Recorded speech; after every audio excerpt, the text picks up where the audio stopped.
I am Maria Garcia de Fleury.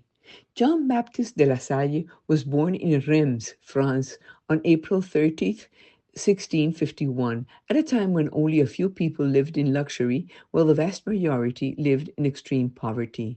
As a young man, he was orphaned and tasked with managing his family's estate. He studied theology and was ordained as a priest on April 9, 1678.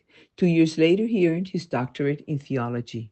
During that period of his life, seeing that only a few people could send their children to school, which diminished their future prospects, he decided to put all his talents at the service of these often abandoned children.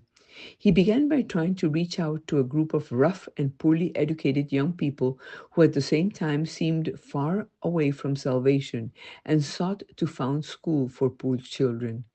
To this end, he renounced his fortune, gathered a group of teachers, and founded the Congregation of the Brothers of the Christian Schools, the first exclusively lay Catholic religious institute for men.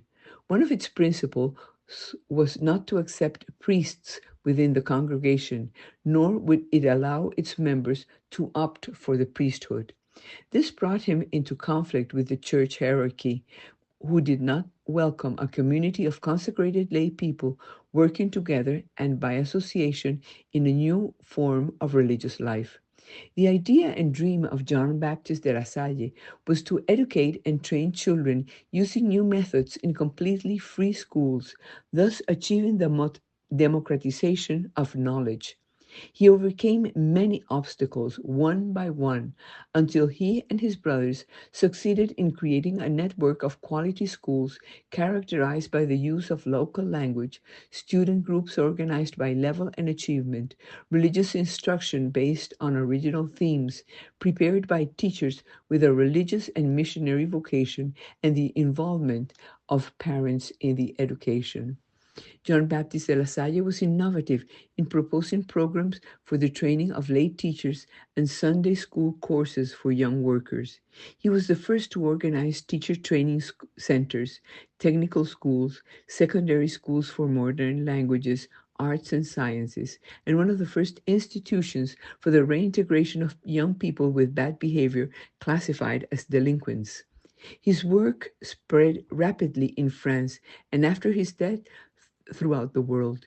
He wrote educational works of great impact and popularity in the 18th and 19th centuries, such as The Rules of Urbanity and Courtesy for the Use of Christian Schools, as well as The Guide to Schools, which served as a pedagogical manual for a large number of Catholic educational works around the world. Today, 3 centuries later, his leadership continues to be present in the work of the Brothers of the Christian Schools, or the La Salle Brothers, who continue to carry out his work. At the same time, educators and researchers from around the world continue to study and apply his teaching methods.